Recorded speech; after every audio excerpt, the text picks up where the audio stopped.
Pulivendula TDP in charge BTech Ravi సంచలన వ్యాఖ్యలు చేశారు. పులివెందుల్లో మీడియాతో మాట్లాడిన ఆయన కడప ఎంపీ అవినాష్ రెడ్డి ఆయన కుటుంబ సభ్యులు భూగర్భ జలాలు పాల్పడ్డారని ఆరోపించారు. వైసీపీ ప్రభుత్వ హయాంలో 100 ఎకరాలు కబ్జా చేశారన్నారు. కడప జిల్లా తొండూరులో 200 ఎకరాలు కబ్జా చేసినట్లు చెప్పారు. ఎకరానికి 50,000 రూపాయల చొప్పున చెల్లించి ప్రభుత్వ భూమిని రిజిస్ట్రేషన్ చేసుకున్నారని, వారి భూ కబ్జాలపై బాధితులు పులివెందుల ఆర్డీఓ డీఎస్పీకి ఫిర్యాదు చేయాలని సూచించారు.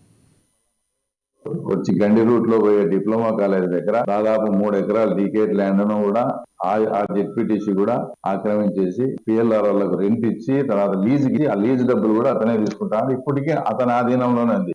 ఇవన్నీ మీరు చేసి తర్వాత మేమేదో మళ్ళీ అంటే మేము ఇందాక వాస్తవంగా చెప్పినట్లు ఆయన ఉలిమేల రూట్ లో 10 ఎకరాలు ఏదో ఉంది, మా ఇన్న 200 ఉందని కోపంతో ఇదంతా చేసినట్టు. లేకపోతే మీరు ఇన్ని దారుణాలు చేసి మేము అంటే మేము ఊరికే ఉన్నామనే మీరు పోయి మళ్ళా మాట్లాడేది చేసేది.